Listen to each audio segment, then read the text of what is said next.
Hi everyone, તપોવન science એકેડમીની online lecture સિરીઝમાં બધાનું સ્વાગત છે. નમસ્કાર બધાને. તો આપણે જે લાસ્ટ થિયરી ભણેલા કે જેમાં વિદ્યુત ભાર પર જ્યારે કોઈ ચુંબકીય ક્ષેત્રની અસર આવે ત્યારે આપણે જોયું હતું કે વિદ્યુત ભાર પર બળ લાગી શકે. હું આવું એટલા માટે કહું છું કે બળ લાગી શકે.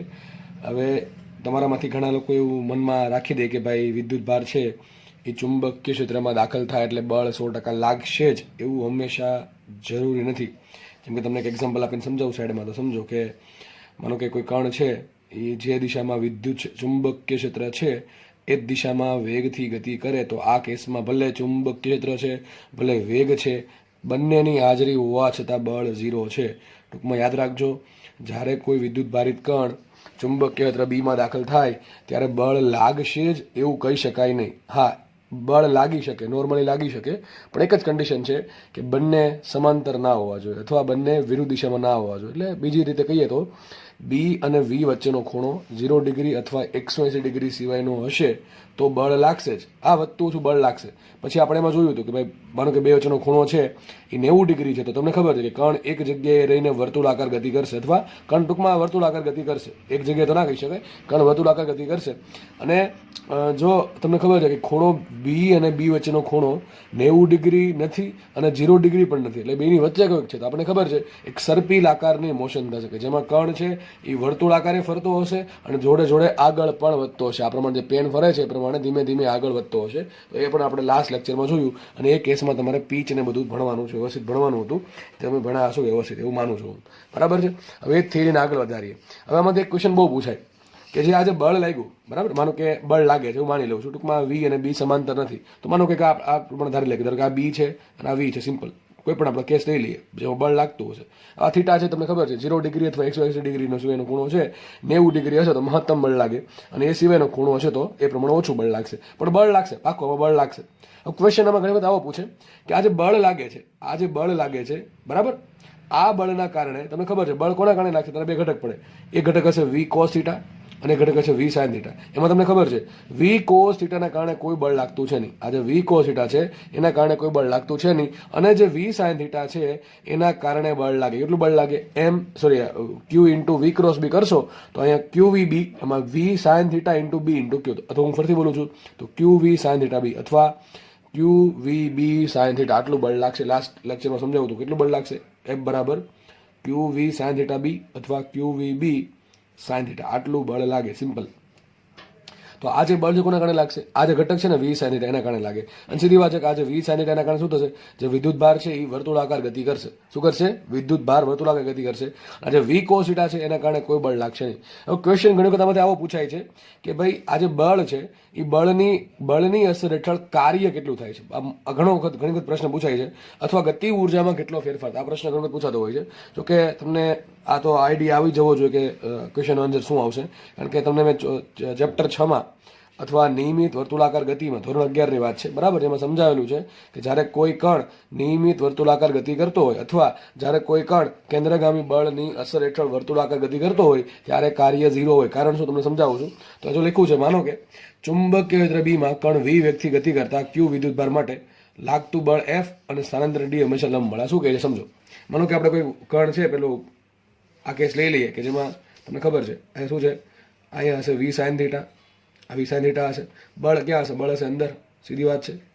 તમને પ્રશ્ન પૂછું આમાં સ્થાનાંતર ક્યાં થશે? તો સ્થાનાંતર ક્યાં થશે? તો નાનકડા સ્થાનાંતર માટે સ્થાનાંતર હંમેશા સ્પર્શક દિશામાં હશે, બરાબર. સૂક્ષ્મ સમયગાળા માટે લઈએ તો સ્થાનાંતર ક્યાં હશે? સ્પર્શકની દિશામાં. ક્યાં હોય? સ્પર્શ દિશામાં દરેક જગ્યાએ. અને બળ ક્યાં હોય? હંમેશા સ્પર્શકને લંબ હોય. તો દેખીતી વાત છે કે જે બળ ક્યાં લાગશે? હંમેશા કેન્દ્ર તરફ લાગશે. જે સ્થાનાંતર થશે, સૂક્ષ્મ સ્થાનાંતર, હું સૂક્ષ્મ સમયની વાત કરું છું, તો સૂક્ષ્મ સ્થાનાંતર થશે એ ક્યાં હશે? હંમેશા સ્પર્શકની દિશામાં. તો સીધી વાત છે બે કેવા હોય? એકબીજાને લંબ મળે. આ બધી વસ્તુ ભણાવેલી છે ચેપ્ટર 6માં ધોરણ 11 કાર્ય ઉર્જા પાવરમાં, બરાબર, અથવા ચેપ્ટર 5માં ભણાવી છે, જે આપણે મેં નિયમિત વર્તુળાકાર ગતિ ભણાવી છે એમાં ભણાવ્યું છે આ વસ્તુ. તો યાદ રાખજો, જ્યારે કોઈ કણ વર્તુળાકાર ગતિ કરતો હોય ત્યારે બળ ક્યાં હશે? બળ હશે અંદર કેન્દ્ર તરફ અથવા કેન્દ્રથી બહાર હશે. મોસ્ટલી કેન્દ્ર, ચલો આપણા કેસમાં અંદર લઈએ તો કેન્દ્રગામી બળ હશે. અને સ્થાનાંતર ક્યાં થાય? સ્થાનાંતર થાય સૂક્ષ્મ સ્થાનાંતર એનું સ્પર્શકની દિશામાં. તો બંને કેવા થાય? બંને થાય લંબ. તો વિચારો કાર્ય કોને કહેવાય? સદિશ એફ ડોટ સદિશ ડી, બરાબર. હવે આપણને સીધી વાત છે કે ડોટ ગુણાકાર બધાને આવડે છે. શું થાય એનું સૂત્ર? ડબલ્યુ બરાબર એફ ડી કોસ થીટા. શું થાય? F D cos theta. એમાં થીટા કેટલો આવશે? થીટા આવશે 90 ડિગ્રી. શું આવશે આન્સર? 0 આવશે. તો કાર્ય થઈ ગયું 0. એનું કારણ જ સિમ્પલ છે કે બળ અને સ્થાનાંતર જ્યારે એકબીજાને લંબ હોય ત્યારે કાર્ય 0 હોય. તો યાદ રાખજો, આ સવાલ બહુ પૂછાય છે કે આજે ચુંબકીય બળ ઉત્પન્ન થયું કયું? એફબી. આજે બળ ઉત્પન્ન થયું એના કારણે કાર્ય કેટલું? તો એના કારણે કાર્ય 0 આવશે. કારણ શું? આ બળની અસર હેઠળ થાય છે શું? આ બળની અસર હેઠળ કણ છે એ વર્તુળાકાર ગતિ કરે છે. વર્તુળાકાર ગતિમાં જે બળ લાગે છે બળ અને સ્થાનાંતર ડી કેવું હોય? એકબીજાને લંબ મળે, એટલા માટે કાર્ય 0 થાય. હવે આપણે કાર્ય ઉર્જા પ્રમેય ભણ્યા હતા, તમને યાદ હશે. કાર્ય ઉર્જા પ્રમેય ચેપ્ટર 6 ધોરણ 11. ડબલ્યુ બરાબર ડેલ્ટા કે. સમજો, ડબલ્યુ બરાબર ડેલ્ટા કે. હવે ડબલ્યુ 0 મળ્યું તો ડેલ્ટા કે 0 મળે. હવે ડેલ્ટા કે 0 મતલબ થયું શું? મતલબ થયો કે અચળ છે, ગતિ ઉર્જા અચળ છે. સીધી વાત છે ને ભાઈ. કણ ભલે દાખલ થયો અંદર, પણ શું વેગ બદલશે? સોરી, ગતિ ઉર્જા કોને કહેવાય? ગતિ ઉર્જા સૂત્ર શું? Half mv square. Half mv square. આમાં વી શું છે? વી છે વેગનું મૂલ્ય. કારણ હું એમ એટલા માટે કહું છું, ગતિ ઉર્જા અદિશ રાશિ છે. ગતિ ઉર્જા અદિશ રાશિ છે. અદિશ રાશિને સદિશ દિશા હોય નહીં, શું ખાલી મૂલ્ય જ હોય. તો આમાં જે પદ આવે છે હાફ mv સ્ક્વેર, દળ તો અદિશ રાશિ થઈ ગઈ. આ વી શું છે? વી એક્ઝેક્ટલી શું છે? વેગનું મૂલ્ય છે. એટલે વેગના મૂલ્યને કહેવાય ઝડપ. સમજો, વેગના મૂલ્યને શું કહેવાય? ઝડપ કહેવાય. હું તમે વિચારો કે કણ છે એ વી વેગથી દાખલ થાય છે. તો આપણને ખબર, આપણે જોયું હતું કાલે કે ભાઈ કણના વેગની દિશા સતત બદલે છે, પણ કણના વેગનું મૂલ્ય બદલતું નથી. એટલે કે કણની ઝડપ અચળ છે. કણની ઝડપ અચળ છે, એટલા માટે વી, આ વી શું છે? ઝડપ છે. તો જી કેવું થઈ ગયું? અચળ થઈ ગયું. તો વી સ્ક્વેર અચળ થઈ ગયું. એમ અચળ છે, હાફ અચળ છે, તો શું થઈ ગયું? ગતિ ઉર્જા અચળ થઈ ગઈ. એમ એ ખબર પડે. તો આ બે વસ્તુ તમારે યાદ રાખવાની છે. યાદ રાખજો કે જ્યારે કોઈ પણ વિદ્યુત ભાર, આ હાસ્યમ લખી નાખજો તો બહુ સારી રીતે, જો કે બધું લખ્યું છે વ્યવસ્થિત જગ્યાએ લખી નાખજો કે ભાઈ જ્યારે કોઈ કણ ચુંબકીય ક્ષેત્રની અસર હેઠળ બળ, જ્યારે કોઈ કણ વિદ્યુત ભારિત કણ પર ચુંબકીય ક્ષેત્રની અસર હેઠળ બળ લાગે છે, અથવા કોઈ વિદ્યુત ભાર છે એ ચુંબકીય બળની અસર હેઠળ જ્યારે ગતિ કરતો હોય છે, ત્યારે એના પર થતું કાર્ય 0 હોય છે અને એની ગતિ ઉર્જા અચળ હોય છે. આ પ્રશ્ન પૂછાય છે. ચલો, પાવર કેટલો? તો પાવર બરાબર શું આવશે? સદિશ એફ ડોટ સદિશ વી. એફ ડોટ સદિશ વી. તો શું વિચારો? એફ અહીંયા છે ને વી આમ છે, ખૂણો કેટલો આવશે? એમાં પણ ખૂણો આવશે 90 ડિગ્રી. તો પાવર પણ આવશે 0. એને ખબર પડે ડબલ્યુ બાય ટી ને શું કહેવાય? કાર્ય ભાગ્યા સમયને કહેવાય પાવર. તો પાવર એ 0 હોય ટૂંકમાં. એનો ટૂંકમાં પાવરમાં કોઈ વધઘટ થતી નથી. પાવરનું જે ફ્લક્ચ્યુએશન છે એ 0 છે. ટૂંકમાં ચુંબકીય ક્ષેત્રના કારણે એને કોઈ પાવર મળતો છે. એની પાસે જેટલો પાવર પહેલા હતો હજી એટલો પાવર છે. સમજ પડે કે ન પડે? આ કોન્સેપ્ટનો મતલબ એમ થાય છે ગતિ ઉર્જા અચળ છે મતલબ શું થાય? એની પાસે પહેલા જેટલી ગતિ ઉર્જા હતી, બળ લાગ્યા પછી એટલી ગતિ ઉર્જા રહે છે. કાર્ય થતું નથી કાંઈ. આ કાર્ય એટલે કે આ ડબલ્યુ બરાબર 0 મતલબ શું થાય? કે ચુંબકીય ક્ષેત્ર કેટલું કાર્ય કરે છે? તો ચુંબકીય ક્ષેત્ર કોઈ કાર્ય કરતું નથી. એની પાસે જે પણ પોતાની ઉર્જા છે, ગતિ ઉર્જા પહેલા એટલી જ ગતિ ઉર્જા રહેશે. ટૂંકમાં એને વધારાનું કોઈ કાર્ય થતું નથી. તો ગતિ ઉર્જા કેવી રહે? સિમ્પલ વસ્તુ છે, અચળ રહેશે. અને કોઈ કાર્ય નવું નથી થતું તો નવો પાવર ક્યાંથી મળવાનો? તો પાવર પણ 0 આવે. સીધી વાત છે, બરાબર કે નહીં? તો બધું કંઈ ગોખવાનું નથી, આ બધી સમજવાની વાત છે. તો જે પણ એ સમજાવું છે, લખ્યું છે ગુજરાતી ભાષામાં કે પહેલો પોઈન્ટ આ હતો કે ભાઈ બળ અને સ્થાનાંતર ડી છે બીજાને કેવા છે? લંબ છે. લંબ હોવાના કારણે કાર્ય 0. કાર્ય 0 એટલે મતલબ ગતિ ઉર્જા 0. સોરી, ગતિ ઉર્જા કેવી થઈ? ડેલ્ટા કે બરાબર 0. ગતિ ઉર્જાનો ફેરફાર 0. ગતિ ઉર્જાનો ફેરફાર 0. ધેટ મીન્સ કે ગતિ ઉર્જા કેવી છે? અચળ છે. અને કાર્ય 0 હોય તો પાવર પણ 0 હોય. ડબલ્યુ બાય ટી, પી બરાબર ડબલ્યુ બાય ટી પરથી તમે સમજી શકો છો, અથવા એફ પી બરાબર સદિશ એફ ડોટ સદિશ વી પરથી પણ સમજાય એવી વાત છે. તો પહેલો પોઈન્ટ આ હતો. બીજો પોઈન્ટ શું હતો? કે ભાઈ ગતિ ઉર્જા અચળ રહે છે. બરાબર, ગતિ ઉર્જા કેવી રહે છે? અચળ રહે છે. ત્રીજું, વિદ્યુત ભાર પર થતું કાર્ય શૂન્ય હોય છે. ચોથું, વિદ્યુત ભાર માટે મળતો પાવર કેટલો છે? શૂન્ય. આ કોના કારણે મળશે? ટૂંકમાં તમને એમ કહેવા માંગે છે કે વિદ્યુત ભાર પર ચુંબકીય ક્ષેત્ર વડે થતું કાર્ય 0 અને વિદ્યુત ભાર માટે ચુંબકીય ક્ષેત્ર દ્વારા મળતો પાવર 0 હોય છે. બરાબર, ટૂંકમાં એ જે બળ લગાડે છે, બળ લાગે છે, એના કારણે એના પર કોઈ કાર્ય થતું નથી, અથવા કોઈ નવી કાર્ય થવું મતલબ કે ઉર્જા મળતી નથી અને નવો કોઈ પાવર પણ મળતો નથી. ચલો આગળ વધીએ. હવે તમને ખબર છે કે અહીંયા થશે શું? કે આ જો વી સાઇનીટા છે એ ઘટક કેવો રહે? અચળ રહેશે. અહીંયા કેટલો? વી સાઇનીટા. અહીંયા ઘટક કેટલો? વી સાઇનીટા. આગળ કેટલો? વી સાઇનીટા. ટૂંકમાં તમને સીધી વાત છે, કઈ કણ કેવી ગતિ કરશે? વી સાઇન થીટાના કારણે, વેગના લંબ ઘટકના કારણે કણ વર્તુળાકાર ગતિ કરે. હવે તમને ખબર છે વર્તુળાકાર ગતિમાં શું હોય? તો વેગનું મૂલ્ય ઝડપ કેવું હોય? સીધી વાત છે. આ બધું જે લખ્યું છે એ કોને લાગુ પડે? નિયમિત વર્તુળાકાર ગતિને. કોને લાગુ પડે? નિયમિત વર્તુળાકાર ગતિ. બરાબર, સર્ક્યુલર મોશન. તો જે વેગ છે એનું મૂલ્ય કેવું રહે? અચળ. બરાબર, તમને ખબર છે નિયમિત વર્તુળાકાર ગતિમાં ઝડપ અચળ હોય છે. વેગની દિશા બદલે, હા સર, દિશા બદલશે. વેગ કઈ દિશામાં હોય? તો સ્પર્શકની દિશામાં. દરેક બિંદુએ સ્પર્શક અલગ અલગ હોય. તમને ખબર છે આ બિંદુએ સ્પર્શક આમ હશે, અહીંયા આમ હશે, અહીંયા આમ હશે, અહીંયા આમ હશે. તો દરેક બિંદુએ વેગની દિશા બદલા કરે છે, સતત બદલા કરે છે. અને વેગ જો બે વસ્તુનો બનેલો છે, વેગ બે વસ્તુનો બનેલો, મૂલ્ય અને દિશા, એમાં જે મૂલ્ય છે એને શું કહેવાય? ઝડપ કહેવાય. વેગનું મૂલ્ય એટલે ઝડપ. હવે વેગનું મૂલ્ય અચળ છે. અહીંયા વેગ દરેક જગ્યાએ વેગનું મૂલ્ય કેવું છે? અચળ છે. એટલે કે ઝડપ કેવી થઈ ગઈ? અચળ થઈ ગઈ. પરંતુ વેગની દિશા સતત બદલે છે. હવે વેગ બે વસ્તુનું બનેલું, મૂલ્ય અને દિશા. જો મૂલ્ય બદલે તોય વેગ બદલે, જો દિશા બદલે તોય વેગ બદલે, બે બદલે તોય વેગ બદલે. બે અચળ રહેવું હોય, બે અચળ હોય, મૂલ્ય અચળ હોય, દિશા અચળ હોય, તો જ વેગ અચળ કહેવાય. આપણા કેસમાં શું છે? વેગનું મૂલ્ય અચળ છે, એટલે કે ઝડપ અચળ છે, પણ વેગની દિશા સતત બદલે છે, એટલે વેગ બદલે છે એમ કહેવાય. એટલે યાદ રાખજો, આ કેસમાં વેગ અચળ છે એવું કહેવાય નહીં. આવું સેમ વસ્તુ તમને મેં નિયમિત વર્તુળાકાર ગતિમાં ભણાવી હતી. રિવિઝન કરજો. ફરીથી કહું છું, અહીંયા ગતિ થાય છે વિદ્યુત ભારને કઈ? નિયમિત વર્તુળાકાર ગતિ. એના કારણે વેગનું મૂલ્ય કેવું રહે? અચળ રહે. અને સીધી વાત છે, ઝડપ અચળ રહેતી હોય તો જ ગતિ ઉર્જા અચળ રહેતી હોય. એ સૂત્ર શું? ગતિ ઉર્જાનું હાફ mv સ્ક્વેરમાં. વી શું છે? ઝડપ છે. એટલે ડેફિનેટલી ગતિ ઉર્જા અચળ છે તો એની ઝડપ અચળ જ હશે. અને દેખીતી વાત છે, નિયમિત વર્તુળાકાર ગતિ થાય છે એટલે ઝડપ અચળ જ હોવાની છે. તો વેગનું મૂલ્ય કે ઝડપ અચળ રહે છે. વેગની દિશા ક્યાં હોય? સ્પર્શકની દિશામાં સતત બદલા કરે. એટલે કે વેગની દિશા બદલે તો વેગ બદલે, એટલે વેગ અચળ નથી. તો તમને પ્રશ્ન પૂછાયા કે ભાઈ ચુંબકીય ક્ષેત્રની અસર એટલે કોઈ કણ ગતિ કરતો હોય તો એનું વેગ અચળ હોય છે, તો ખોટી વાત છે. વેગ અચળ ના હોય. વેગ કેવી રાશિ છે? સદિશ રાશિ છે. અને દિશા અચળ રહેતી હોય, મૂલ્ય અચળ રહેતું હોય તો જ વેગ અચળ કહેવાય. આ કેસમાં વેગનું મૂલ્ય એટલે કે ઝડપ અચળ રહે છે, પણ દિશા અચળ રહેતી નથી, એટલે વેગ અચળ નથી. અને સેમ રીતે પ્રવેગનું મૂલ્ય તમને ખબર છે કેટલું હોય? કેન્દ્રગામી બળ કેટલું લાગે? mv²/r. એમાંથી તમે એમ કાઢી નાખો તો શું વધે? v²/r. આ v²/r શું કહેવાય? પ્રવેગ.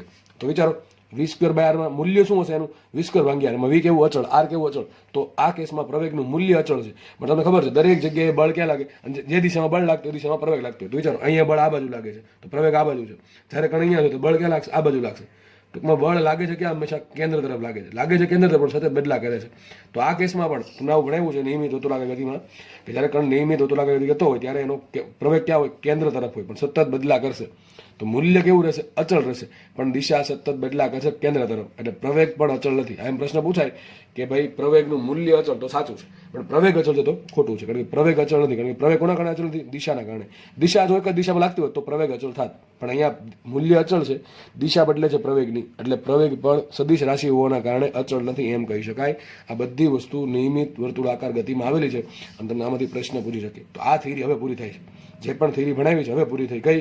પેલી બળ વિદ્યુત ભાર છે, ક્યુ જેટલો વિદ્યુત ભાર વી જેટલા વેગથી બીને અમુક ખૂણે દાખલ થાય તો આટલું બળ લાગે, એ જ્યાંથી સ્ટાર્ટ કરી હતી એમ તો ત્રીજો લેક્ચર છે એનો, બરાબર છે. આ થિયરી હવે પૂરી થઈ. તો તમને અત્યાર સુધીમાં જેટલી બી થિયરી વ્યવસ્થિત ભણાવી છે એ તમારે કોન્સેપ્ચ્યુઅલી સમજવાની છે. ગોખશો તો પ્રોબ્લેમ થશે, મેં તમને પહેલાં કીધું છે. જ્યારે થિયરી ચાલતી હોય ત્યારે તમારે વ્યવસ્થિત જ સમજવું જોઈએ. કે થિયરી આવડી ગઈ તો દાખલામાં કંઈ હોતું નથી. એ તમને હવે ફિલિંગ ધીમે ધીમે આવી જોઈએ એ વસ્તુની, એ મહત્વનું છે. આગળ વધીએ આપણે. ઓકે ચલો, તો હવે છે ને મેં થોડાક દાખલા બનાવ્યા છે, બરાબર છે. દાખલા તમને કોઈ પણ પૂછી શકે છે. દાખલા મેં આખા ગણાવ્યા નથી, મેં તમને પહેલાં ઘણા પાડી હતી. પણ દાખલા કઈ ટાઈપના પૂછે હું તમને એટલું તો કહી જ દઈશ, બરાબર. ટૂંકમાં તમારે દાખલા જાતે ગણવાના છે. હું તમને બધામાં હિન્ટ આપેલી છે. હવે તમે રકમ વાંચો, રકમ તમારે વાંચવાની છે. અને જો તમારે હિન્ટ જોતી હોય તો જ આ હિન્ટ જોજો. બાકી જો તમે જાતે ગણી શકતા હો, અને તમે ગણી શકશો જ, તમે દાખલા જાતે ગણી શકશો જ, બરાબર છે. તો જાતે ગણવાનો પ્રયત્ન કરો, બરાબર. બાકી એમાં ખાલી કિંમત જ મૂકવાની છે. બીજું આમાં કાંઈ આવડે એવું કંઈ છે ટૂંકમાં નથી, આવડે એવું કંઈ હશે નહીં. પણ એક આ ખબર હોવી જોઈએ કે ભાઈ કોનું દળ કેટલું છે અને કોનો વિદ્યુતભાર કેટલો છે. એના માટે મારાથી તમને સમજાય કે ઇલેક્ટ્રોનનું દળ કેટલું, પ્રોટોનનું દળ કેટલું, એનો વિદ્યુતભાર કેટલો, આલ્ફાનું દળ કેટલું, એનો વિદ્યુતભાર કેટલો, હાઇડ્રોજન આયન છે, હિલિયમ આયન છે, સોરી હિલિયમ, હા હિલિયમ લઈ શકો તમે, He2 એટલે એ આલ્ફા કણ જ થઈ જશે, બરાબર છે. પછી ડ્યુટેરન છે, ટ્રિટિયમ છે, આ બધાનું દળ અને આ બધાના વિદ્યુતભાર તમને ફરજિયાતપણે ખબર હોવા જોઈએ. અને બીજી વાત, આ જે પણ થિયરી ભણ્યા છીએ એ માત્ર કોને લાગુ પડે? વિદ્યુત ભારિત કણને જ લાગુ પડે. એટલે મગજમાં રાખવું, આ થિયરી તમારા ન્યુટ્રોનને લાગુ પડશે નહીં. કારણ કે ન્યુટ્રોન પર બળ જ નહીં લાગે. કારણ શું? ન્યુટ્રોન વીજભાર રહિત કણ છે, બરાબર કે નહીં. તો આ વસ્તુ ફોટોનને લાગુ પડે, ફોટોનને પણ નહીં લાગુ પડે. કારણ કે ફોટોન પણ વીજભાર રહિત કણ છે. એટલે આ બધી વસ્તુ મગજમાં રાખવાની, કોન્સેપ્ટ ક્લિયર રાખવાના, બરાબર છે કે નહીં. તો આ આપણા જે નોર્મલી પૂછાતા હોય એ બધા કણ છે, ઇલેક્ટ્રોન, પ્રોટોન, આલ્ફા કણ, હિલિયમ આયન ગણે એટલે આલ્ફા કણ આવી ગયો, હાઇડ્રોજન આયન છે, પછી લિથિયમ આયન પણ પૂછી લે, બરાબર. ટૂંકમાં કોઈ પણ આયન આપશે તમને. ડ્યુટેરન છે, ડ્યુટેરન આયન છે, ટ્રિટિયમ આયન છે, બધું તમને મેં કરાવેલું છે, વ્યવસ્થિત સમજાવેલું છે. તો ક્વેશ્ચન ગણીએ. ક્વેશ્ચન કેવા પૂછાય છે? ભાઈ આવા દાખલા તમને બેઠા રકમ તમને તમારી એક્ઝામમાં જોવા મળશે, બરાબર છે. એટલે કહું છું થિયરી આઈએમપી છે, વ્યવસ્થિત તૈયાર કરવી, બરાબર છે. ચલો આગળ વધીએ આપણે. તો શું કહે છે જો? પ્રોટોન, આલ્ફા અને ડ્યુટેરોન આયન, જો લખ્યું છે આખું ડ્યુટેરોન આયન લખ્યું છે. પ્રોટોન, આલ્ફા અને ડ્યુટેરોન આયન સમાન ગતિ ઉર્જાથી, આ શબ્દ જરૂરી, કયો શબ્દ? સમાન ગતિ ઉર્જાથી સદિશ બીને લંબ રૂપે, આ પણ જરૂરી, પ્રવેશે છે તો તેના વર્તુળાકાર પથની ત્રિજ્યાનો ગુણોત્તર શોધો. ચલો શું સૂત્ર આવશે? તો સીધી વાત છે, તમને પહેલા આ વાંચીને ખબર પડી જશે કે આ ચેપ્ટર 4નો દાખલો છે. માનો કે આ દાખલો પૂછાણો, તમારી સામે એવું જ નહીં હોય કે ચેપ્ટર 4નો દાખલો છે ને આ 5નો દાખલો કે જેમાં લખ્યું તો નહીં હોય, એ આપણો મગજ જ વિચાર છે કે આ ચેપ્ટર 4નો દાખલો છે. કેમ વિચારે ખબર પડી જાય. જો આવું ખાલી વાંચીને ખબર ના પડે, પ્રોટોન, આલ્ફા, ડ્યુટેરોન, આનાથી ખબર ન પડે, અહીંથી ખબર પડે કે સમાન ગતિ ઉર્જાથી સદિશ બીને લંબ રૂપે પ્રવેશ હતો તેના વર્તુળાકાર પથની ત્રિજ્યા શોધો. આવું મેં પહેલા કીધું હતું કે આ બધી વસ્તુ આઈએમપી તમને આ બેઠી રકમ જોવા મળશે. એટલે વાંચીને ખબર પડી જાય ચેપ્ટર 4નો દાખલો છે. એમાં કયો ટોપિક? તો વર્તુળાકાર પથની ત્રિજ્યા. તો તમને તરત આઈડિયા આવી આવો જોઈએ કે પેલું ક્યુ ઇન્ટુ વી ક્રોસ બી વાળું સૂત્ર, એના પરથી આપણે જે સરસ સાબિત કર્યું હતું. સૂત્ર શું હતું? આરનું મેન સૂત્ર કયું હતું? ચલો આપણે ફટાફટ રિવિઝન કરીએ. સૂત્ર શું હતું આરના? આર બરાબર હતું mv બાય ક્યુબી. બે બળને સરખાવ્યા હતા એટલે આ મળ્યું હતું. પછી mv ને કહેવાય પી, તો પી બાય ક્યુબી, જે પી વેગમાન છે. પછી પી ને શું કહેવાય? √2m કે, તો √2m કે બાય ક્યુબી બરાબર એક. તો આ થઈ ગયું. અને સૂત્ર કયું? કે બરાબર શું મૂકો? કે બરાબર w બરાબર ડેલ્ટા કે બરાબર શું આવશે? Q delta V. ડેલ્ટા વીમાં ડેલ્ટા વી શું છે? પીડી છે. તો આમ મૂકશો સૂત્ર શું આવશે અહીંથી? 1/b √2 વધશે એમને એમ વધશે એમને એમ. અહીંયા આવશે વીપીડી છેદમાં આવશે ક્યુ. તો આ 1, 2, 3 ને 4 સૂત્ર છે. 4 સૂત્ર આધારિત તમને ઢગલો બંધ દાખલા પૂછી શકે. બરાબર? અલગ અલગ લોકોના પેપરમાં અલગ અલગ દાખલા હોઈ શકે, જે જેમાં થાય છે આવું. તો સીધી વાત છે કે ભાઈ સૂત્ર કયું આવશે અહીંયા? ગતિ ઉર્જાની વાત કરીએ મને ગતિ ઉર્જા વાળું સૂત્ર પકડવું પડે તો કે વાળું સૂત્ર શું આવશે? આર બરાબર √2m કે બાય ક્યુબી. આર બરાબર √2m કે બાય ક્યુબી. કે કેવા બધા માટે સરખા છે, બી કેવા બધા માટે સરખા, કારણ કે જો શું લખ્યું છે? ગતિ ઉર્જાથી સદિશ બીને લંબ રૂપે. ટૂંકમાં ત્રણેય કણ છે એ એક જ ચુંબકીય ક્ષેત્રમાં પ્રવેશા સમાન ગતિ ઉર્જાથી. તો બધા માટે શું સરખું? કે સરખું, બી સરખું, વિધું શું? 2 તો બધા માટે સરખા જ હોય, તો વિધું શું? R proportional to √m by Q. બસ આ તમારો જવાબ. R proportional to √m by Q. હવે તમારે શું કરવાનું? આલ્ફા, તો સોરી લખ્યું પેલા પ્રોટોન દળ કેટલું? mp. એનો વિદ્યુત કેટલો? +e. બરાબર? તેના માટે શું હશે? r1 અથવા rp proportional to √mp by e. બરાબર છે? પછી લેવાનું તમારે આલ્ફા દળ કેટલું? 4mp. આલ્ફા વિદ્યુત કેટલો? Twice e. કેટલો આવશે? Twice e. હવે તમારે મૂકવાનું એમ શું મૂકવાનું? એમ જગ્યાએ શું મૂકશો? √4mp. ક્યુ જગ્યાએ શું મૂકશો? 2e. આ પ્રમાણે શું મળશે તમને? આ આલ્ફા મળશે. છેલ્લા શું મળશે? ડ્યુટેરોન આયન મળશે. પછી તમને આગળ ખબર છે કે શું કરવાનું? આરપી જેમ આર આલ્ફા જેમ આર ડી. બરાબર? આમ કરી નાખજો. આરપી જેમ આર આલ્ફા જેમ R D. D for deuteron. બરાબર? આવું સિમ્પલ કરવાનું છે. જે આન્સર આવે છે એમાંથી બધામાંથી કોમન શું ખબર છે? √mp ને e. √mp માંગે એ કોમન આવશે. તમારે ખાલી જસ્ટ આંકડા વચ્ચે પછી આંકડા થોડોક વ્યવસ્થિત સેટ કરજો. બરાબર છે? એ કેટલા ગણતરી કરવી પડે એ પણ કોના પર કરે? ઓપ્શન પર કરે. ઓપ્શનમાં ક્યાં સુધી લોકો ગયા છે એના પર તમારે ત્યાં સુધી તમારે જવાબ લાવવો પડે. પણ આપણે મેક્સિમમ ટ્રાય કર્યું તમે સાદું તમને છેલ્લા પાસ સુધી સાદું વાપરો. બરાબર? અને આવું વસ્તુ કરાવેલી છે આગળ ભૂતકાળમાં કરાવેલી છે. અને તમારે ભવિષ્યમાં સેમ વસ્તુ દાખલામાં કરવામાં આવશે. જ્યારે આ ટાઈપનો દાખલા જ્યારે તમને એક્ઝામમાં જોવા મળશે ત્યારે. બીજો દાખલો લઈએ આપણે. હવે દાખલામાં એવા જ બનાવ્યા છે કે જેમાં દરેક સૂત્ર એક વખત વપરાય જાય. ચલો તો શું છે? જો પ્રોટોન, આલ્ફા, ડ્યુટેરોન નક્કી અહીંયા આયન છો. યાદ રાખજો હું શું કહું છું? જે આપણે મેં 1h2 લખ્યા હશે, 1h3 લખ્યા હશે, 1h1 લખ્યા હશે, ત્યાં તમારે શું સમજવાના? આયન સમજવાના. આયન તો શું છે? પ્રોટોન, આલ્ફા, ડ્યુટેરોન આયન, ટ્રિટિયમ આયનને સમાન વોલ્ટેજ, તો કોની વાત આવી? વોલ્ટેજની વાત આવી. સમાન વોલ્ટેજથી પ્રવેગિત કરેલા છે અને તેઓ બીને લંબ રૂપે પ્રવેશે તો તેની ત્રિજ્યાનો ગુણોત્તર. આમાં મારે કંઈ કરાવવાનું રહેતું જ નથી. સૂત્ર શું આવે? સૂત્ર ટૂંકમાં યાદ હોવું જોઈએ. તો આર બરાબર, અને યાદ ન હોય મેં તમને કીધું પ્રમાણે આ પ્રમાણે મેળવવાની રીત છે. બરાબર? તમને મેં જેટલું પોસિબલ થાય એટલું બધું શીખવાડી દીધું છે. તમને તમારી મહેનત બાકી છે. બરાબર? બાકી હોય તો આર બરાબર 1/b √2m વીપીડી અપોન ક્યુ. સીધી વાત છે. એમાં બી ચલો બધા માટે કેવું સરખું થઈ ગયું, કારણ કે સમાન લખ્યું તો બીને લંબરૂપે પ્રવેશ. ટૂંકમાં ત્રણેય છે બીમાં જ પ્રવેશે છે. બધા માટે બી કેવું સમાન થઈ ગયું, બધા માટે 2 કેવા સમાન થઈ ગયા, અને વોલ્ટેજ કેવું થઈ ગયું? સમાન થઈ ગયું. તો બીજું શું? √m by Q. શું વધશે અહીંયા? R proportional to √m by Q. જો બેમાં ફરક છે. જો ગતિ ઉર્જા સમાન હશે તો √m અપોન ક્યુ આવશે, અને જો વોલ્ટેજ સમાન હશે તો R proportional to √m upon Q આવશે. ટૂંકમાં આ બેમાં ફરક ઘણો બધો પડે. એ તમે દાખલા કરશો એટલે તમને આઈડિયા આવી જશે. બરાબર કે નહીં? તો ચલો એક કામ કરજો, તમે ટ્રિટિયમ એડ કરી દેજો. આમાં તમે ટ્રિટિયમ પણ એડ કરી દેજો. દાખલો ન ગયો હોય તો, દાખલો બાકી હોય તો લઈ લેજો. ગણાઈ ગયો તો કઈ વાંધો નહીં. ચલો નેક્સ્ટ ક્વેશ્ચન સોલ્વ કરીએ. બધું લઈ લીધું જો મેં.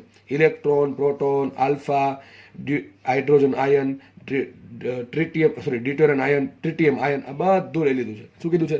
સમાન વેગમાનથી. શું લખ્યું છે? સમાન વેગમાનથી સદિશ બીને લંબ રૂપે પ્રવેશ હતો ત્રિજ્યાનો ગુણોત્તર. તો શું સૂત્ર આવશે? આર બરાબર mv બાય ક્યુબી. mv શું કહેવાય? પી કહેવાય તો પી બાય ક્યુબી. તો આ શું સાબિત થયું? R proportional. તો ચલો બધા માટે પી કેવું છે? સમાન છે. તો શું વધ્યું? શું? બી સમાન છે. R proportional to 1/q. દાખલો બહુ ઇઝી છે. બરાબર છે? R proportional to 1/q. એટલે શું થાય?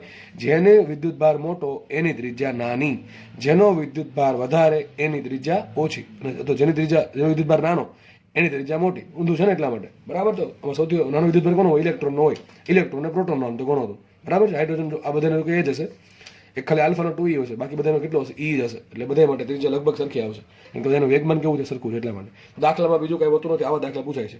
અને ઘણી વખત તમને આવું કહી દેજો, માનો કે તમને આવું કીધું કે વેગમાન સમાન નહીં પણ વેગમાન 1:2:3:4:5:6 એવું કંઈક આપ્યું, ચલો તો આવડે કે ન આવડે કંઈ નહીં, તો વેગમાન પહેલા માટે શું મૂકવાનું 1 મૂકવાનું, બીજા માટે શું મૂકવાનું 2 મૂકવાનું, ત્રીજા માટે શું મૂકવાનું 3 મૂકવાનું. તો વેગમાન અચળ નહીં લેવાનું, શું મૂકવાનું કિંમત આપી એ લેવાની, એવું પૂછે તો તમને આવડે જ છે. બરાબર, આગળ વધીએ. ઓકે ચલો, જો હમણાં જે વાત કરી એ દાખલો જો મૂકી દીધો છે બનાવીને. શું કીધું જો, પ્રોટોન, આલ્ફા કણ ટૂંકમાં, હાઇડ્રોજન આયન, હિલિયમ આયન અને ટ્રિટિયમ આયન અને ઇલેક્ટ્રોન ટૂંકમાં બધા આવી ગયા ને, ના વેગના ગુણોત્તર અનુક્રમે 3:2:1:1:2:3 1 2 3 4 5 6 1 2 બરાબર, ચલો 6 છે આવી જશે બધાના. ટૂંકમાં આનો વેગ 3, આનો તમને એમ કહે છે આનો વેગ 3 હોય, આનો વેગ 2 છે, આનો વેગ 1 છે, આનો વેગ 1 છે, આનો વેગ 2 છે, ઇલેક્ટ્રોન વેગ 3 છે, કોઈ પણ એકમમાં. બરાબર, સમજ પડે કે ન પડે? ટૂંકમાં એનો વેગનો જો કોની વાત છે, વેગવાન નથી, વેગની વાત છે. વેગનો ગુણોત્તર આટલો છે, તેઓ લંબરૂપે સદિશ બીમાં પ્રવેશે છે તો તમામની ત્રિજ્યાઓનો ગુણોત્તર મેળવો. સીધી વાત છે, વેગવાળું સૂત્ર આવશે R બરાબર mv/qb. ચલો એમ ચોખ્ખું લીધું છે બીમાં પ્રવેશે તો બી ચલો કેવું થઈ ગયું, અચળ થઈ ગયું. તો અહીં તમે વેગને અચળ નહીં ગણી શકો, કારણ કે તમને એવું નથી લખ્યું સમાન વેગથી પ્રવેશે છે, બધાના વેગ કેવા છે, અલગ અલગ છે. તો શું કરવાનું, R proportional to mv/qb. તમને એક વસ્તુ એકાદ ગણું શીખવાડો. ચલો મારે પ્રોટોન માટે શોધવું છે, તો પ્રોટોન માટે શું આવે, દળ કયું લઈશ, પ્રોટોન માટે લઈશ mp, અને પ્રોટોન માટે વિદ્યુતભાર કેટલો લઈશ, કેટલો લઈશું, લઈશ. બરાબર છે. એક કામ કરવામાંથી ઇલેક્ટ્રોન કાઢી નાખો ને, અને તો આ નીકળી જશે. કારણ શું છે, તો બધું ઉડી જાય એમ. બાકી આ ઇલેક્ટ્રોનનું દળ એમઈ તમારે લેવું પડશે, એ ઉડશે નહીં. આ બધાનું દળ એમપીમાં આવી જશે, કંઈ વાંધો નહીં, ઇલેક્ટ્રોન કાઢી નાખો, એ ફરક નહીં પડે એમથી. બાકી તમારે શું થાય, તમે એમપી ન ઉડાડી શકો એટલા માટે, બાકી બીજું કોઈ કારણ છે નહીં. તો માનો કે તમને દાખલો આટલો જ છે, આ 5 જ ગણાય, પાછું ઇલેક્ટ્રોન ઘડી ભૂલી જજો. ઓકે નથી, ઓકે બરાબર, એટલું નથી. તો ક્વેશ્ચન એમ છે, તો ગણતરી શું કરવાની, પ્રોટોન માટે દળ કેટલું એમપી, વિદ્યુતભાર કેટલો E, અને વેગ કેટલો છે, એનો વેગ લખશું કેટલો, એનો વેગ 3 છે, દેખાય છે, પ્રોટોન નીચે 3, અહીં લખશું 3, V બરાબર 3. સિમ્પલ આવું લઈ લેવાનું. તો સૂત્ર શું આવશે, RP is proportional to, M ની જગ્યાએ લખીશ MP, V ની જગ્યાએ લખીશ 3 અને છેદમાં E. પેલું પૈતું લખવું એવું છે તો આમ કરી દેવાનું 3mp/E. ચલો બીજું તમને શીખવાડી દઉં, આલ્ફા. ચલો આલ્ફા નલ કેટલું હોય, 4mp હોય, એનો વિદ્યુતભાર કેટલો હોય, 2c હોય, અને એના માટે વેગ કેટલો આપ્યો, એના માટે વેગ આપ્યો 2. કેટલો આપ્યો છે દેખાય છે, આલ્ફા માટે વેગ આપ્યો છે, સોરી ઓકે, આલ્ફા માટે વેગ કેટલો આપ્યો છે, 2 આપ્યો છે. તો આલ્ફા માટે લખશું આપણે વેગ 2. સૂત્ર શું આવશે, R alpha proportional two mv/q.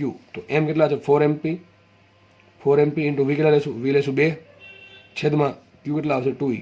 તો 2 ઉડી ગયા, શું આવશે, પ્રપોર્શનલ ટુ 4mp/e. શું આવશે અહીંયા 4mp/e. તો આ તમને અલગ અલગ બધાનું મળતું જશે, એક એકનું મળતું જશે. ચલો શું કરવાનું, RP જેમ R આલ્ફા જેમ I R hydrogen ion plus R deuteron ion, બરાબર, અને છેલ્લા આવશે ટ્રિટિયમ આયન. બરાબર, આ પ્રમાણે તમને બધાની ત્રિજ્યાનો ગુણોત્તર મળી જશે. તો આ એક દાખલો મેં કીધું કે ભાઈ ચલો આપણે અલગ અલગ લઈને શીખવાડી દઈએ, બાકી તો તમને કદાચ આવડતું જશે આવું. નેક્સ્ટ દાખલો ગણીએ, કદાચ આવું ન આવું પૂછે. ચલો શું પૂછે, જો Q બરાબર -10 માઇક્રોકુલમનો વિદ્યુત ભાર સદિશ B બરાબર, શું લખ્યું છે, આટલો વિદ્યુત ભાર -10 માઇક્રોકુલમ વિદ્યુત ભાર સદિશ B બરાબર 0-5 ઇન્ટુ 10⁻³ ટેસ્લાના ચુંબકીય ક્ષેત્રમાં સદિશ V બરાબર 1-3 ઇન્ટુ 10⁻⁶ મીટર પર સેકન્ડના વેગથી પ્રવેશે છે, તો તેના પર લાગતું બળ શોધવાનું છે. ટૂંકમાં એક વિદ્યુત ભાર છે, તમને સદિશ B આપ્યો છે, સદિશ V આપ્યો છે, તો શોધવાનું છે, બળ શોધવાનું છે. આરામથી સૂત્ર કયું, સદિશ F બરાબર Q into V cross B. તો સદિશ F બરાબર Q into V cross B, એમાં મારે બે વસ્તુ શોધવી પડે. તો ચલો મને Q આપી દીધો છે, હવે કરવું શું પડે, આ V ક્રોસ B મારે સાઈડમાં શોધવા પડે. હવે તમને V છે કઈ રીતે આપ્યું છે, I કેરેટ J કેરેટ ને કે ટૂંકમાં આ પ્રમાણે આપ્યું છે, અને બી તમને કઈ આપ્યું 0-1, અને ટૂંકમાં I કેરેટ J કેરેટ કે કેરેટ, ટૂંકમાં તમારે શું કરવું પડે, V ક્રોસ B કરવું પડશે, અને તમને ખબર છે એમાં શું કરવું પડે. આવું આપણે ઘણી બધી વખત ધોરણ 11માં કરી ચૂક્યા છીએ. નિશ્ચય બનાવવાનો, બરાબર, ડિટર્મિનન્ટ અને ડિટર્મિનન્ટ સોલ્વ કરવાનું છે. તો શું કરવાનું છે, V cross B. V cross B માં પહેલો કોણ છે, V, તો પહેલા આપણે લખશું, તમને ખબર છે શું કરવાનું, I કેરેટ J કેરેટ કે કેરેટ લખી નાખવાનું, પછી V નું આખું સમીકરણ લખવાનું બેઠે બેઠું 1-2-3. આ 10 ની સહઘાત છે ને 10 ની ઘાત સહઘાત એ 12 જ રાખશું આપણે, અને 10 ની -3 ઘાત 12 જ રાખશું આપણે. ટૂંકમાં આપણે ખાલી આ અંદર જે છે ને I કેરેટ J કેરેટ કે કેરેટ એનો જ વહીવટ પહેલા કરી નાખીએ. બરાબર, તો સમજો શું છે, સદિશ V ક્રોસ B. તો I કેરેટ J કેરેટ કે કેરેટ સદિશ V ની કિંમત શું લખવાની છે તમારે, 1-2-3. તો આવશે 1-2-3, પછી B ની જગ્યાએ શું લખવાનું છે, 0-5 અને તમને નિશ્ચય સોલ્વ કરતા આવડતો હશે, એનો આન્સર લગભગ સાચું જ હશે. બરાબર, આ મેળવી લેજો. તો તમને V ક્રોસ B આટલા મળશે. કેટલા મળશે V ક્રોસ B, -13, -1, -5. ચલો આ જે V ક્રોસ B છે એ આપણે લખી નાખીએ અહીંયા, અહીં લખી નાખીએ ફરતી. તો Q કેટલા હતા, ચલો કિંમત મૂકીએ આપણે. તો Q કેટલા હતા, -10 માઇક્રોકુલમ. Q જગ્યાએ શું લખ્યું મેં, -10 માઇક્રોકુલમ એટલે 10 ની -6 ઘાત. ઇન્ટુ શું કરવાના વી ક્રોસ બી. હવે વી ક્રોસ બી તમને મળી ગયું છે એમાં સદીશ રૂપે, તો સદીશ રૂપે રહેવા દીધું બેઠું. ઇન્ટુ જો આ વી ની કેટલી ઘાત હતી 10 ની 6 ઘાત, 10 ની 6 ઘાત લખી, અને બી ની કેટલી ઘાત હતી 10 ની -3 ઘાત, છેલ્લે લખી નાખી, કારણ કે એ કાઉન્સની બહાર છે, સદીશની બહાર છે, એટલે કે લખવાની જરૂર છે નહીં. તમે અહીંયા લખો તો કંઈ ફરક નહીં પડે, પણ અહીંયા થોડું કન્ફ્યુઝન થાય એના કરતાં બેટર રહે છે કે આપણે એ નીચે જ લખીએ. ફરીથી કહી દઉં, ક્યુની કિંમત શું મૂકી મેં -10, 10 ની -6. વી ક્રોસ બી શું આપણે શોધા સદીશ રૂપે -13, -1, -5 લખી નાખ્યા બેટા, ઇન્ટુ વી ની ઘાત 10 ની 6 ઘાત અને બી ની ઘાત 10 ની -3 ઘાત, એ બેઠે બેઠે લખી નાખી. હવે શું કરવાનું છે તો કંઈ નહીં, જો ઘાતનો વ્યવહાર થઈ શકે, આ 10 ની -6 ઘાત, આ 10 ની +6 ઘાત, બે ઉડી જશે, બરાબર છે. આજે આગળ -10 છે ઋણ ભારનું, એ હું જાદો અંદર, તો શું થઈ જશે 13, 1, 5, શું થઈ જશે અહીંયા 13, 1, 5 થઈ ગયું, 13, 1, 5. અને જુઓ અહીં 10 વધશે, આ 10 ની -3 ઘાત છે, તો કેટલી ઘાત વધે 10 ની -2 ઘાત. શેમાં તમને બળ મળશે ન્યૂટનમાં. આ તમને શું મળ્યું સદીશ એફ મળ્યું. શું મળ્યું સદીશ એફ. તમને આ ઓપ્શન આવો હોઈ શકે, આ સદીશ એફ મળ્યું. પણ ઘણી વખત માનો તમને સદીશ એફ માંગ્યું જ નથી, તમને માંગ્યું છે બળનું મૂલ્ય. આ તમને બળ દિશા સહિત મૂલ્ય સહિત કહેવાય, આખું પેકેજ આમ કહેવાય. સદીશ એફ બરાબર 13, 1, 5 ગુણ્યા 10 ની -2 ઘાત ન્યૂટન. આ બળ બધું આવી ગયું, મૂલ્ય આવી ગયું, દિશા આવી ગયું. પણ આમાં તમને ખાલી માનો કે મૂલ્ય જ માંગ્યું છે તો શું કરવાનું, તો તમને ખબર હોવી જોઈએ શું કરવાનું.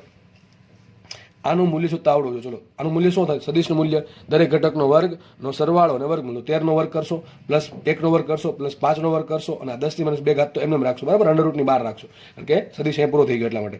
10 ની -2 ઘાત એમને રાખવાની, આ ભૂલવાની હોય ગુણવાની, 10 ની -2 ઘાત અંદર રાખવાની, બસ બહાર જ રાખવાની, સોરી, ઇન્ટુ અંડર રૂટમાં શું કરશું, આ 169 પ્લસ 1 પ્લસ 5 એટલે 170, 170 પ્લસ 25 એટલે અંડર રૂટ 195, બરાબર. અંડર રૂટ 195 કરશો અને ઇન્ટુ શું કરવાના, ભાગ્યા 100 કરી દેવાના. અંડર રૂટ 195 ભાગ્યા 100 કરો તો તમારો આન્સર ન્યૂટનમાં આવશે. તો આવો દાખલો તમને આવડે કે ના આવડે, આવડવો જ જોઈએ ભાઈ, રોકડા માર્ક્સ છે, બરાબર. આમાં તો જવા જ ન જોઈએ માર્ક્સ. નેક્સ્ટ દાખલો જોઈએ. આ દાખલો છે, બરાબર છે. રકમમાં તમને એક ડાયાગ્રામ બનાવીને આપ્યો છે, અને માની લો કે બી છે, આવું કહી દીધું છે. રકમ કંઈક આવી છે. આકૃતિમાં દર્શાવેલ ગતિપથ કયા કણ માટે હોઈ શકે. શું કહી છે, એક વિદ્યુતભાર છે, મને કહી લખી દઉં છું, વિદ્યુતભાર ક્યુ છે. એ વિદ્યુતભાર ક્યુ છે, એ વી જેટલા વેગથી ગતિ કરતો હતો, અને અચાનક શું થયું, અચાનક થયું એવું એક ચુંબકીય ક્ષેત્રવાળા વિસ્તારમાં ઘૂસી પડ્યો. થશે એવું કે ચુંબકીય ક્ષેત્રના કારણે બળ લાગી શકે. જો હજી હંમેશા કહું છું લાગી શકે, લાગશે જેવું તમે ક્યારે કહી શકો કે તમે શ્યોર હો કે બી અને વી એકબીજાને સમાંતર નથી. જો દેખાય છે અહીંયા તો બી ક્યાં છે, તો તમે આવું તમને એમ નહીં કે બી અંદર છે, તમે આવું ચોકડી મારીને કહી દીધું છે. એટલે બી ક્યાં છે, આ પેજને અંદર તરફ, ટૂંકમાં બી ક્યાં અંદર જાય છે, અને વી ક્યાં છે આમ છે, ટૂંકમાં બી ક્યાં છે અંદર છે, અને વી જાય છે આ પેજની અંદર, પેજમાં સોરી પેજમાં આ રીતે છે. તો બે કેવા છે, લંબ છે, કેવા છે બીજા લંબ છે કે નહીં, વિચારો. વી આ પ્રમાણે, આ પેન જે છે ને એ વીની ડાયરેક્શન છે, બરાબર, પેન છે વીની ડાયરેક્શન છે, અને બી ક્યાં છે, બી છે આ ગોળની અંદર, અને આટલા ભાગમાં જ છો, મતલબ કે આટલા ભાગમાં જ બી છે, આ કોઈ બહારના ભાગમાં બી નથી. એવું નહીં અસંખ્ય વિસ્તારમાં બી ફેલાયેલું છે, માત્ર આટલા ભાગમાં જ બી છે, બરાબર કે નહીં. તો સમજો હવે તમે, થશે શું કે વિદ્યુત ભાર છે એ વી જેટલા વેગથી દાખલ થયો અંદર, દાખલ થઈને શું થશે, અને આપણે દેખીતી વાત છે એ બી અંદર છે, વી આ પ્રમાણે છે, પુસ્તકના પેજની અંદર. વી છે ક્યાં છે, પુસ્તકના પેજના સમતલમાં, આ જે પેજ દેખાય છે એના સમતલમાં, ટૂંકમાં આ દિશામાં છે, વી આ દિશામાં છે. અને બી ક્યાં છે, બી અંદર તરફ છે. બે વચ્ચે ખૂણો કેટલો, બે વચ્ચે થીટા બરાબર 90 ડિગ્રી. કેટલો થઈ ગયો, થીટા 90 થઈ ગયો. થીટા 90 થઈ ગયો તો બળ લાગશે નહીં લાગે, ડેફિનેટલી બળ તો લાગવાનું છે. બળ લાગશે તો તમારે શોધવાનું શું છે કે યાદ રાખજો, કણ જો આમે જઈ શકે. આ જો માનો કે કણ છે એ વિદ્યુતભાર રહિત છે, કણ છે કેવો છે, વિદ્યુતભાર રહિત, તો કેટલું બળ લાગે, ક્યુ ઇન્ટુ વી ક્રોસ બી મૂકો તો એમાં વિદ્યુત ભાર જ નથી, તો ક્યુ કેટલા મૂકશું, 0, તો બળ કેટલું લાગે, 0. ટૂંકમાં બળ ન લાગતો તો કણ કેમ જાય, સીધો પાસે જાય, સીધો નીકળી જવો જોઈએ આ પ્રમાણે. પણ અહીંયા તો બળ લાગ્યું, કારણ શું, કારણ કે કણ છે આમ ગયો, દેખાય છે કણ આમ જાય છે. ટૂંકમાં કણનું વિચલન થયું, મતલબ કે કણ પર બળ લાગ્યું છે, તો એ તો ન્યુટ્રોન તો હોય જ નહીં, સીધી વાત છે.